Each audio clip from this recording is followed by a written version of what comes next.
Hello दोस्तों, राधे राधे। कैसे हो आप लोग? आई होप आप लोग अच्छे होंगे। तो आज की वीडियो को शुरू करने से पहले अगर हमारे चैनल पर न्यू है तो चैनल को सब्सक्राइब कर ले। रोज़ाना महाराज जी की वीडियो आपको देखने को मिलेगी। प्रेम से बोलिए राधे राधे। प्रभु जी, हम ऐसी फैमिली से बैकग्राउंड है हमारा कि हमें ज़्यादा पूजा पाठ नहीं पता था, क्योंकि राधा स्वामी में मूर्ति पूजा नहीं की जाती। क्यों नहीं करते उन लोग मूर्ति पूजा? पता नहीं प्रभु जी, लेकिन मेरा सवाल ये है कि जैसे मैं करने लगी हूँ, मैं आपका सुनती हूँ, मैं यूट्यूब पे विधियाँ देखती हूँ, फिर पूजा करती हूँ।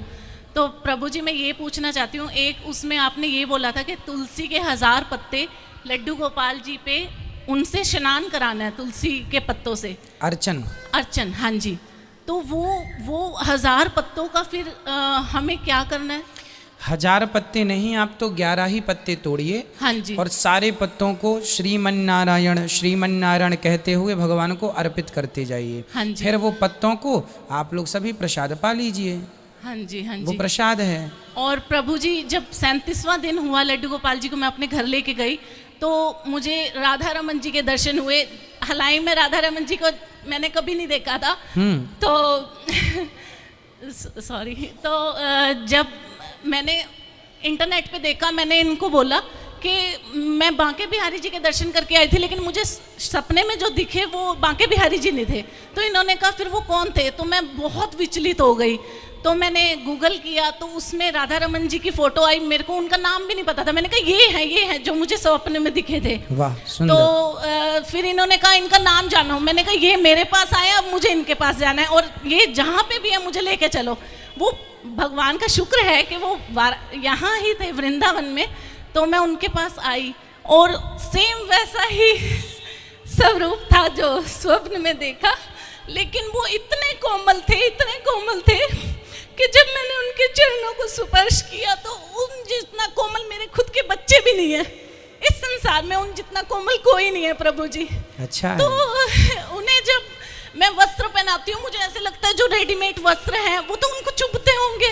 तो मैं इतनी विचलित रहती हूँ, पूजा करती हूँ, मुझे लगता है मेरे लड्डू गोपाल जी को ये ड्रेस चुभ रही होगी।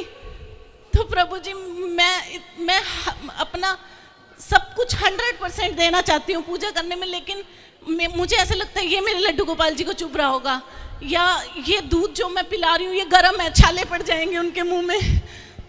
तो प्रभु जी, अब लड्डू गोपाल जी मैं ले गई। तो आज मुझे लगा कि बालिका राधा जी भी लेके जाऊं, लेकिन प्रभु जी आप कहते हो कि शौच करने के बाद नहाओ और फिर पूजा करो, लेकिन मेरे बच्ची तभी पोटी कर देती है। बच्चों का कोई दोष नहीं है, बच्चों की तो शुद्धि करके आप बैठ सकते हैं हाथ मुंह धो के, उस समय आपको नहाने की जरूरत नहीं है। प्रभु जी, मैं आरती नहीं कर पाती, लेकिन मैं सिर्फ हरे कृष्णा कृष्ण कृष्णा हरे हरे। आपके अंदर जो ये निश्चल प्रेम है, यही सबसे बड़ी पूजा है। यही आ जाए बस। भगवान के प्रति जो हमारा प्रेम है, समर्पण है, प्रभु जी, जो उनके लिए हमारे आंसू हैं, ये सबसे बड़ी पूजा है। ये प्रेम ही पूजा है। विधि तो देखिए, विधि तो जरूरी नहीं होती कि हम पहले चंदन लगाएं, कि आरती करें, कि माला पहनाएं, कि भोग लगाएं। ये तो विधि और विधान है। ये विधियां तब डाउन हो जाती हैं जब इनसे ऊपर प्रेम हावी हो जाता है। ये विधियां इसलिए ही तो हैं कि प्रेम हो जाए। ये विधि किस लिए है? प्रेम को जगाने के लिए। और आपका ऑलरेडी प्रेम जाग गया है तो फिर विधि का कोई ध्यान नहीं।